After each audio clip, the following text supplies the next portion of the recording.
Joining us next is Lindsay Messerby. Lindsay is a colleague of mine at MadPow and is the Director of Organizational Design and Strategy. And she brings a human-centered approach to organizational change with degrees in psychology and humanistic studies, as well as a master's in design ethnography. So she definitely knows her stuff. And today she's going to talk with us about some frameworks we can use to determine where to focus attention, how to unpack behaviors, and experiment a bit when challenges and misalignment arise internally. Go for it, Lindsay. Hi, I'm Lindsay Messervy. I'm the Director of Organizational Design and Strategy at MadPow, and I hope you're enjoying the conference. So knowing who's here today, who's in the audience, we're all leaders of and advocates for human-centered approaches. And we know that there's no shortage of challenges that we can encounter, especially in the financial services sector. So I'm going to talk about organizational challenges, specifically misalignments that occur when we want to advocate for and push for more human-centered approaches within our organizations, but we can encounter resistance. This talk outlines 3 frameworks that you can use with your teams to identify, unpack, and take action on these issues when they arise. And just a note, this is a loaded topic and I've got about 15 or 20 minutes to get through it. So my intention is to expose you to some ways to navigate these challenges, knowing that each organization and situation is unique. With that said, we will be sharing some additional material after the talk that gives some hands-on activities that you can do with your teams. And I'll also be hosting office hours next week for anyone who wants to chat more. So as I said, I'm Lindsay Messervy, and I lead our design transformation practice. And what we do is we work with teams and organizations to build their design maturity and support their human-centered design and innovation capabilities. So this can look like training teams on various topics like design thinking or using design critique in their work. It could be standing up wholly new design practices or user experience practices. Or it can be helping advise on process improvements, how to help work flow through in a more seamless way. And in our work, we use the exact frameworks that I'm going to talk about with our clients to help them through these organizational changes. And at the end of my presentation, I'll share an example of how it all comes together or how it came together for one of our clients in the financial services sector. So as I reflect on my own path of how I got here and the organizational challenges that I encountered, I entered this work because I kept on encountering these challenges with the organizations I was working for when I was doing design research, experience strategy, and eventually business design. And I kept wanting to fix those internal issues because I felt like I couldn't be as effective as I could in my role as a human-centered practitioner. And I'm sure a lot of you have experienced it as well. And I found, my premise, kind of what I was pushing for myself is as a practitioner, my role is to advocate for a human-centered approach within organizations. We have the inherent duty to advance these within the organizations we work with and work for. But when we encounter problems, we can reach a gap where our work to bring that human-centered lens to the way that we design and develop offerings is actually hampered by the way that the organization itself works. So when our teams aren't as effective as they could be, what happens at that point? And we've heard it a lot from you as well, from others as well. We could have more value if we were brought in earlier in the process rather than just executing sprints. Or it could sound like we don't know if this is truly meeting users' needs unless we shift to a more continuous cycle of testing, learning, and iterating. And another example, we can't work effectively if customer research is treated as a checkbox to validate business assumptions. So what can we do about this? How can we be more effective human-centered advocates when we encounter these organizational challenges? And what I'm going to do for my talk is break this down into a couple different challenges. So the first challenge is we can't quite put our finger on what's happening. We're not being impactful. We're not having the work go the way that we want to, but we can't quite figure out why. We found that many of these challenges could be seen as process or operational issues, but really it seems to stem from a misalignment about how organizations are viewing the value that design can bring, that the organization itself isn't fostering the conditions where you as practitioners can be effective. And this is where we bring in our design fitness model, which I'll walk through.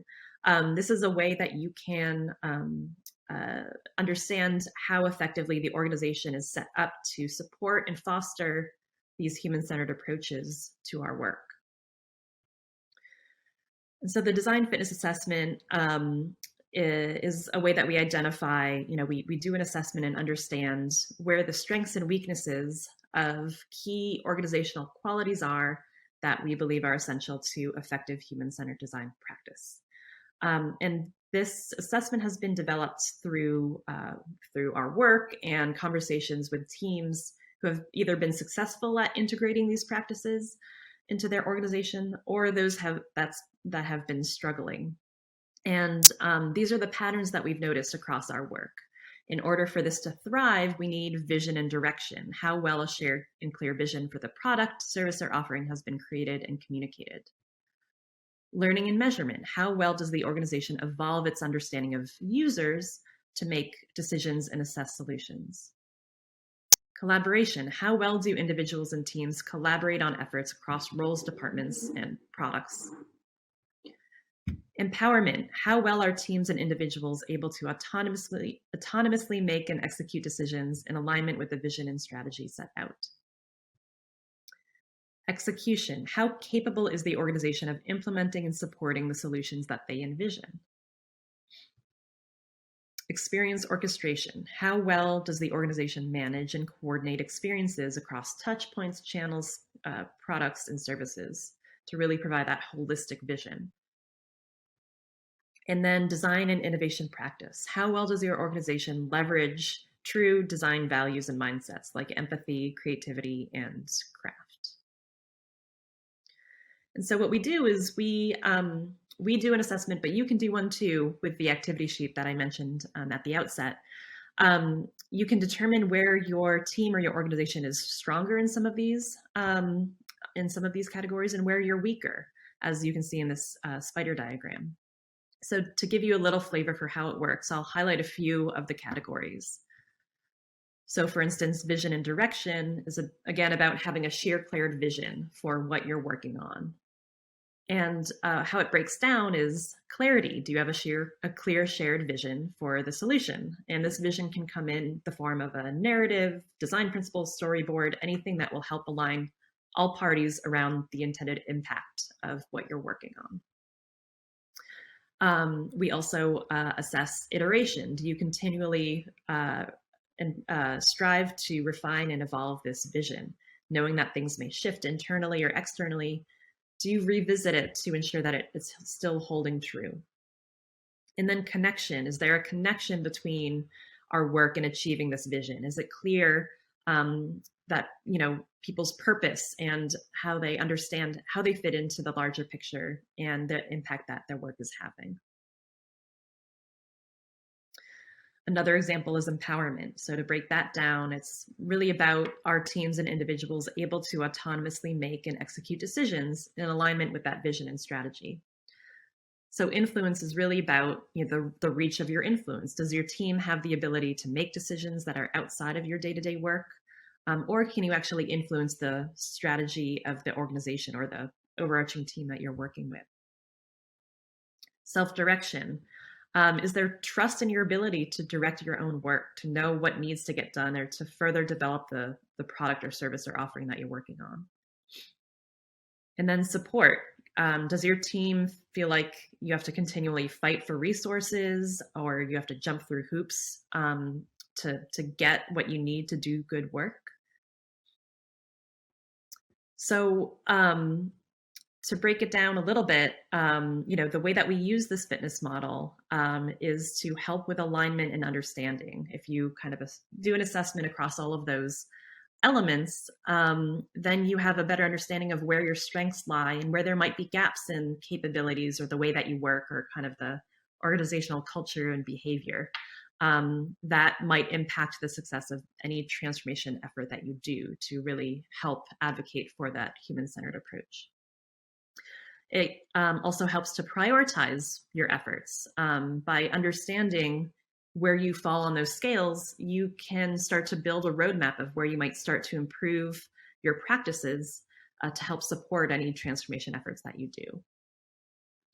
And then you can start to identify tactics, how you actually impact change, and the things that you will implement in order to help get you to a more mature stage. And that's actually where we're going to go next, is how you get to more tactical thoughts and ideas. So the first challenge, again, we can't quite put our finger on what's happening. This is where you can use the design fitness assessment to evaluate where your organization falls. The second challenge is that you've identified what's going on, but not quite what should change. Okay, you want to work on collaboration or empowerment or vision and direction, but okay, what's that next step? And this is where we can start to unpack behavior and identify leverage points that we can use in the organization to help encourage behavior changes. So to set a little context and framing around this, we use this model of culture to break down what we're talking about when we use that term and how culture impacts the way that we work. So this is a very oversimplified model, but at its core, we have beliefs. These are the things that drive how an organization or a team operates. These are basic assumptions about what we think is true and what's driving us. Then there are behaviors. These are the way that things are done, how we act, how we interact with one another, the relationships that we create. These may be in line or out of line with these beliefs. And then lastly, there are artifacts. These are the tools, methods, and techniques that are part of our everyday work, and they serve as reminders or triggers to reinforce certain behaviors. So when we're working to advocate for more human-centered approaches, we want to focus on people's behaviors, on changing people's behaviors. If we only focus on tools or methods or techniques, like let's add a process step here or a tool here, we're only changing the artifacts, but not necessarily impacting the behavior or unpacking why it's happening by getting at that belief. So we see behavior as really the true leverage point for advocating for human-centered design. And what we do in order to kind of drive behavior change is we use what's called the Combi Model for understanding behavior. So this posits that for any behavior to take place, an individual needs the capability to do it. So that's the physical capability and psychological capability. So do they know how to perform the behavior or recognize when it's appropriate to use it? They also need the opportunity. Does the physical environment or social environment support them to actually perform the behavior? Are they given the opportunity to actually use that, implement that behavior? And then motivation, trying to align with either automatic motivation, which is what they would do instinctively, or reflective motivation. If I step back and consider what's important to me, does it align? So how do we actually use this in thinking about organizational change and organizational challenges?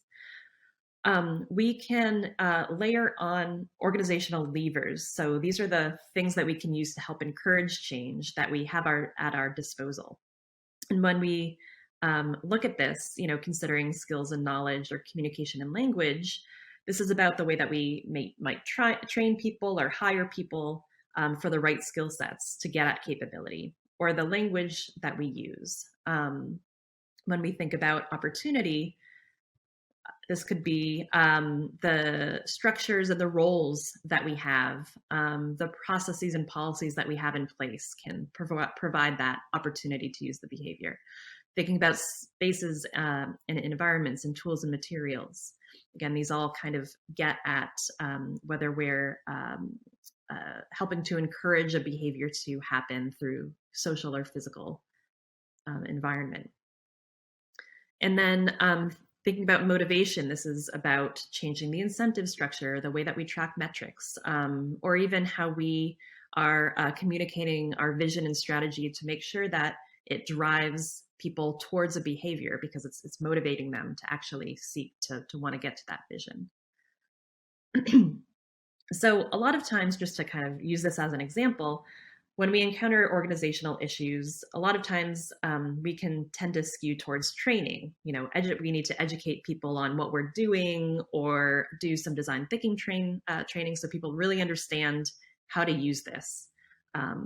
But this might not work to change the way things are done, because it's only impacting their capability, just changing their skills and knowledge, but not really thinking about opportunities. So do people have the opportunity in the way that they do work to actually use these new behaviors? Or are they motivated to use it? Is it aligning with the way that the incentive structure works within your organization? So you can use the Combi model in two ways. You can first use it to help break down problems. So why is this behavior not happening, or what's getting in the way? And you can also use it to develop solutions. So using it as kind of a lens through which you can brainstorm ideas. So if we want to drive this behavior, how might we build the capability, the motivation, or the opportunity to do it through these organizational levers that we can use?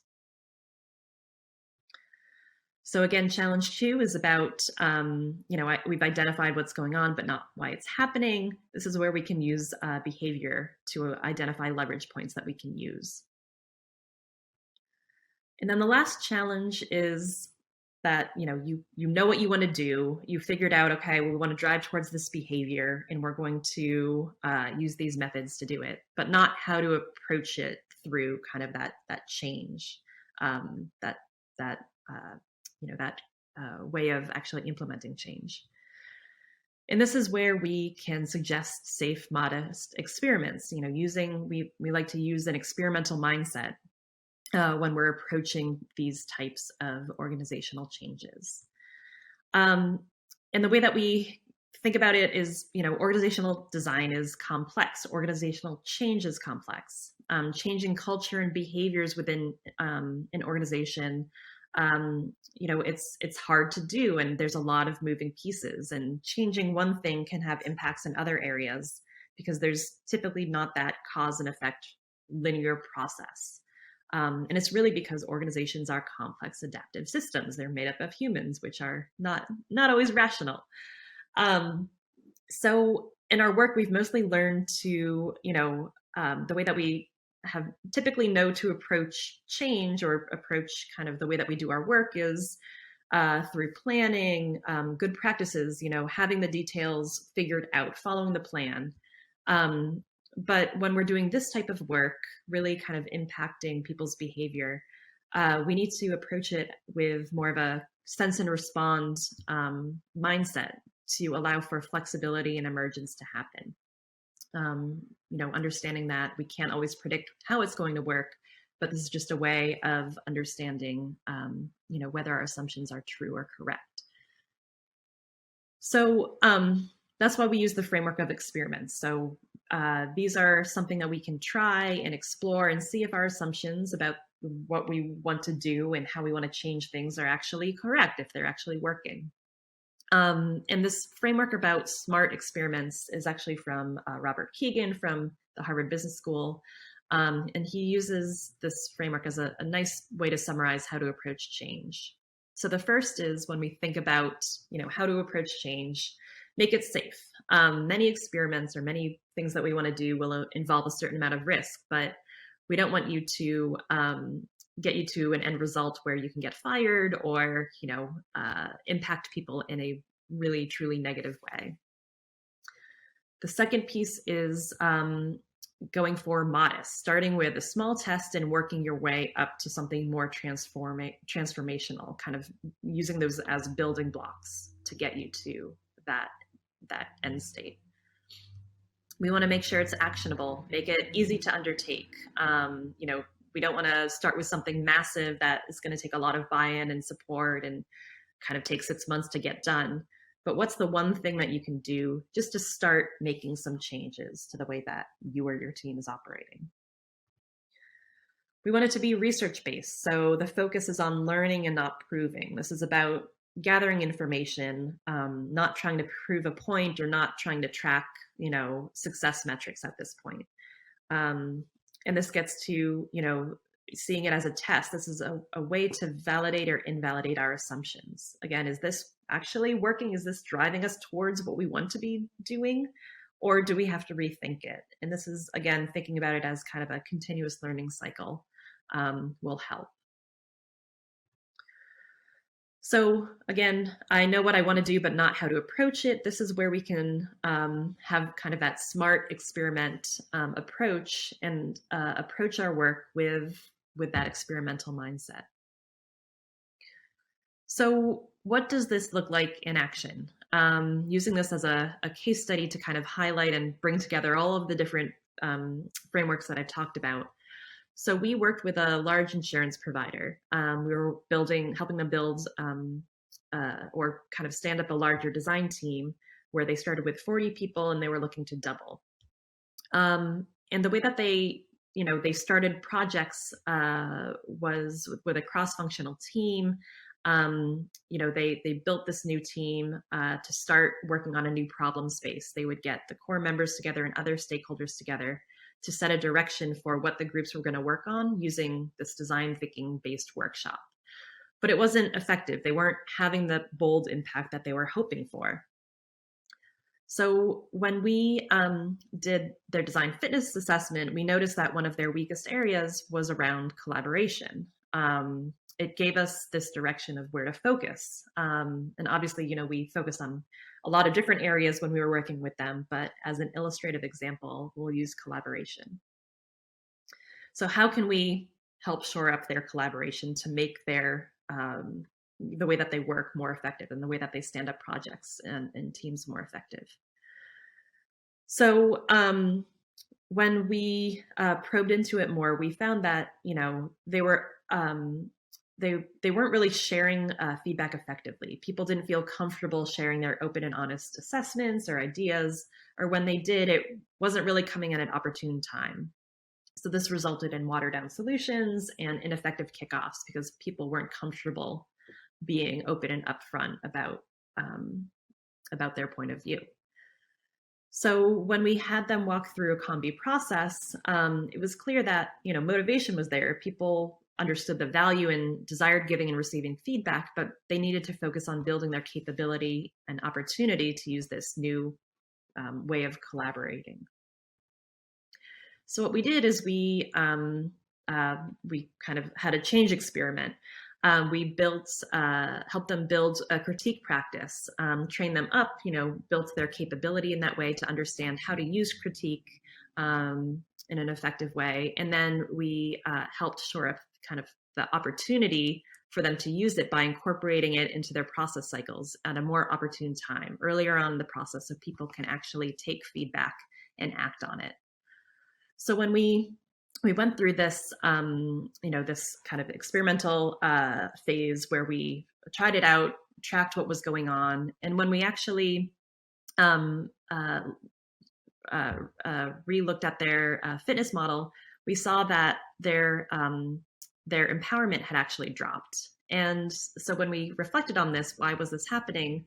We found that, we believe it was actually their connection to one another. They were connecting to one another in new ways. And while it was bolstering their collaboration, it actually reduced their sense of autonomy and empowerment.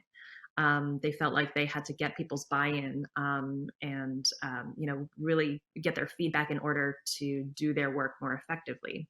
And so it really gets at that idea of kind of thinking about the interconnectedness and integrating all of these different aspects and why it's critical to build in that continuous learning process, that kind of experimental mindset when we approach these changes, so we can track what's going on and adjust accordingly. So to finish up, to summarize, what you can do with you and your teams, here are some action steps. So first, identify an issue. What's going on? What are some challenges that you're experiencing? And then you can find your focus by doing the fitness assessment with your team and to determine what focus areas we may want to shore up. Where are we weaker in, and how that might be contributing to this issue that we're having. Focus on the what before the how, and we can use the Combi model to do this by helping to identify the behaviors that we want to move towards to get to possible tactics. focus on continuous improvement. So planning smart experiments to try things out and observe what you're seeing, what changes you're noticing. And just know that if you don't succeed, transformation is a journey. Ideas have a time and place. And so if things are not working out right now, if they're just not getting traction, table it for now and come back to it. Because we know that this is a big effort and it's a lot of work, and we want to help empower you as much as you can. Thank you very much for listening to me, and feel free to reach out if you have any questions.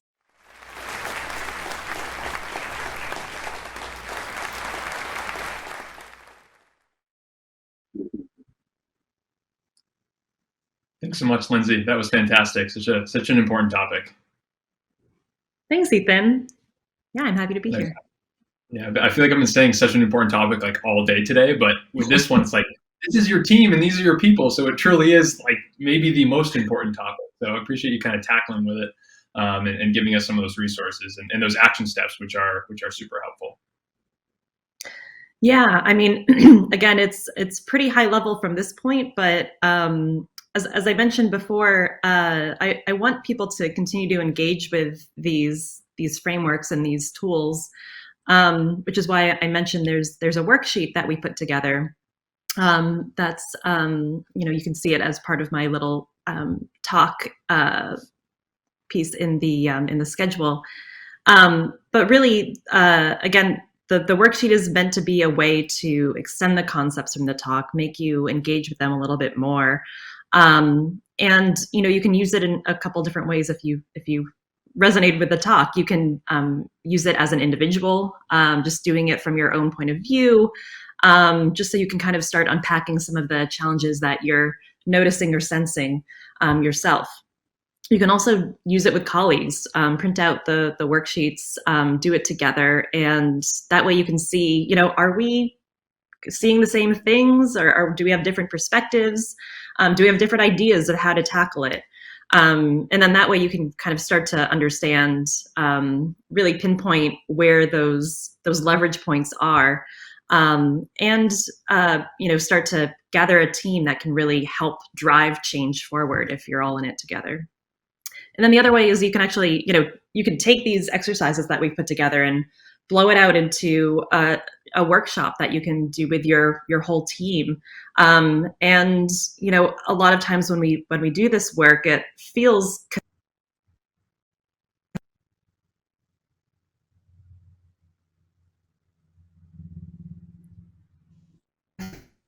venting.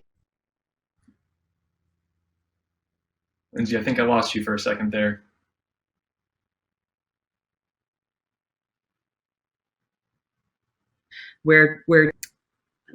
Hey, can you hear me?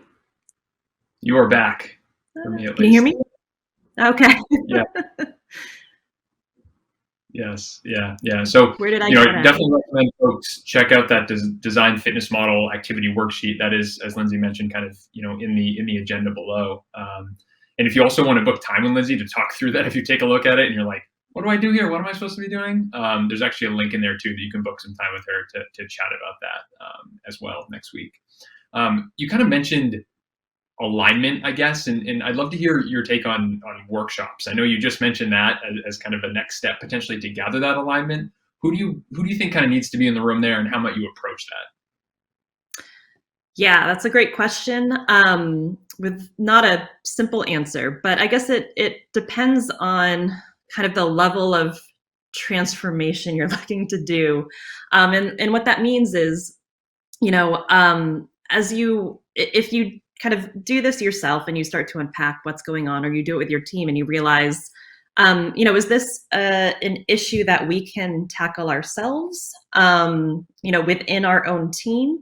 Or does this require more kind of buy-in or influence that we need to use with our partners? If we're working with product team or development team, or kind of research and strategy group, do we need to bring them into the conversation to start kind of, using this to work with us and co-create how we're going to work together? I think I also say that with kind of the caveat that It depends on kind of the level of transformation that you're seeking to achieve, but also your relationships with those different groups.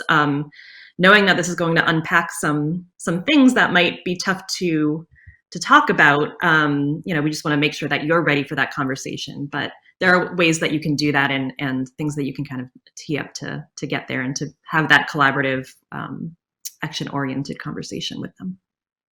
Yeah, absolutely. And for everyone who remembers the fidelity presentation earlier today, I think there was kind of this exact same thing saying, hey, we're not sure we're ready to kind of reach this common taxonomy maturity-wise. So it almost took this idea that Lindsay had of try again. It took them 3 years, but now it sounds like they're in a fantastic spot to kind of have this larger organizational change, which is great. With that, kind of you talked about sense and respond mindset and smart experiments. What can we learn from those early assessments that we do with this worksheet or other things that kind of inform that experiment phase? I'm sure that they're linked in a way. Yeah, again, the way that we kind of have the worksheet or the activities in the structured is that they're meant to build on one another. So whatever you learn from using the design fitness model to understand what's going on, where are we stronger in terms of the elements that help support design to take hold, where are we weaker, and then using that to focus. One thing that I will say that I don't think I did in my presentation, a lot of times people may focus on where are we the weakest, and let's work on that piece. But in actuality, what I'll say is try to focus on the areas that harness the most energy. And what that means is, where's the pain being felt, not just from you, but across the team? That might be, a different focus area that you end up, unpacking and focusing on. Because if you go to where the energy is, you'll have more kind of motivation and drive to fix it, and it doesn't feel like this kind of analytical piece where you're working on something, but it doesn't quite feel like the thing that you should be working on. And you'll also again kind of buy in and support from others is so important in this work. If you do it alone, it's a lot of time, effort on your part, and so the more that you can bring others along for the ride and make sure they're working with you and bought into the change that you want to bring, if they're feeling the pain as well, that'll be easier to get more people on board and to support some changes.